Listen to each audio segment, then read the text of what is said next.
Assalamualaikum warahmatullahi wabarakatuh.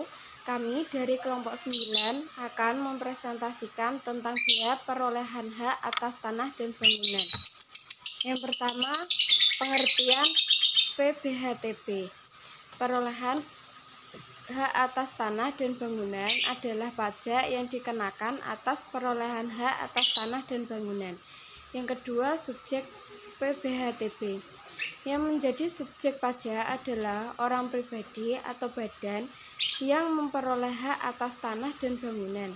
Subjek pajak sebagaimana tertulis di atas yang dikenakan kewajiban membayar pajak wajib pajak menurut Undang-Undang Biaya Perolehan Hak Atas Tanah dan Bangunan. Yang ketiga, objek PBHTB. Yang menjadi objek PBHTB adalah perolehan hak atas tanah dan bangunan meliputi yang pertama, pemindahan hak karena jual beli, tukar menukar, hibah, hibah waris, penggabungan usaha, peluasan usaha, pemekaran usaha, dan hadiah. Yang B, pemberian hak baru karena pelanjutan pelepasan hak dan di luar pelepasan hak. Selanjutnya akan dijelaskan oleh teman saya. Dasar pengenaan dan cara penghitungan pajak, yaitu tarif PPh adalah tarif tunggal yang ditetapkan sebesar 5%. Dasar yang digunakan pajak adalah ini nilai perolehan objek pajak atau NOP. Nilai perolehan objek atau pajak kena pajak NPOPH adalah nilai perolehan objek pajak NPOP dikurangi dengan nilai objek pajak tidak kena pajak atau NPOPTKP. Sebenarnya nilai perolehan objek pajak tidak kena pajak ditetapkan oleh Menteri Keuangan melalui Kepala Kantor Wilayah Direktorat Jenderal Pajak setelah paling lama 1 bulan atau setahun pajak. Dasar pengenaan pajak yaitu NPOPH adalah kegiatan transaksi jual beli tanah dan rumah semakin sering dilakukan saat ini. Tahukah Anda bahwa ada komponen pajak dalam kegiatan transaksi tersebut? Salah satu yang sering ditanyakan adalah tentang bagaimana cara menghitung tarif BPHTB atau biaya perolehan hak atas tanah dan bangunan.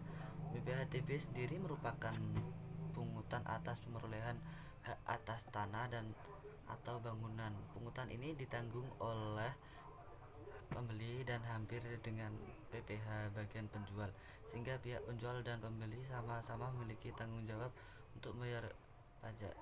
Yang kedua yaitu nilai perolehan objek pajak atau NPOP. NPOP sendiri adalah harga transaksi dari rumah yang diperjualbelikan. NPOP ditentukan berdasarkan kesepakatan antara penjual dan pembeli. Biasanya penjual menawarkan harga, lalu pembeli diperbolehkan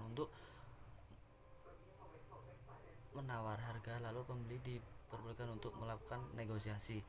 NPOP bisa lebih murah atau lebih mahal daripada NJOP yang sudah ditetapkan oleh pemerintah di wilayah rumah berada.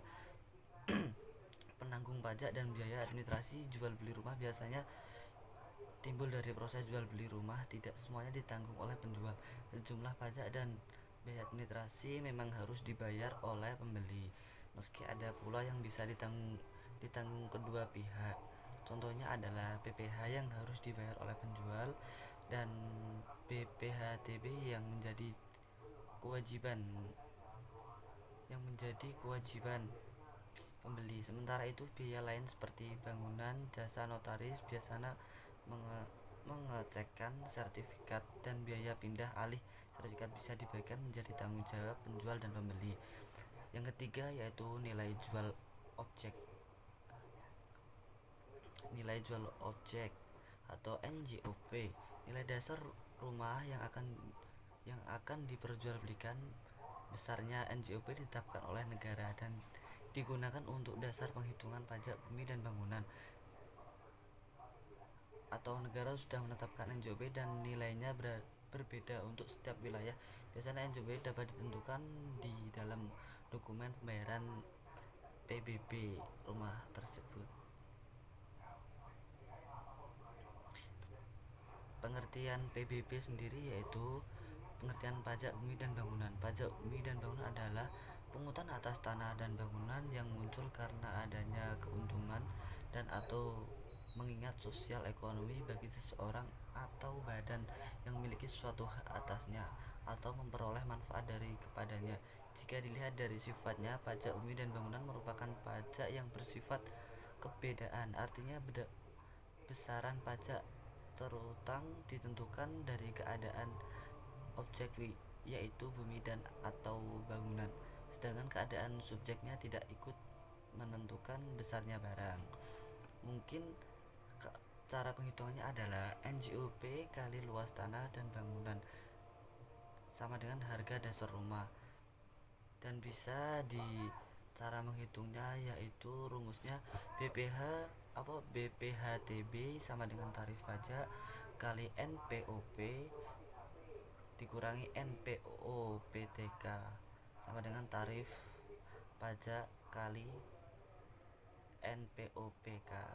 Mungkin itu saja, bisa dilanjut sama teman saya. Assalamualaikum warahmatullahi wabarakatuh. Perkenalkan, nama saya Amrisa Febriansyah dari kelompok 9 yang akan menjelaskan tentang pengaruh pajak terhadap distribusi pendapatan. Tujuan suatu negara pada umumnya adalah berupa peningkatan pendapatan nasional per kapita, pencipta lapangan kerja, distribusi pendapatan yang lebih merata, dan keseimbangan dalam neraca pembayaran internasional. Keempat, tujuan umum pembangunan ini tidak sejalan dan selara dalam pencapaiannya, melainkan seringkali untuk mencapai tujuan yang terpaksa harus mengurangi keberhasilan dari tujuan yang lain. Sebagai contoh, untuk laju pertumbuhan ekonomi yang tinggi, seringkali terjadi adanya distribusi pendapatan yang kurang atau tidak netral.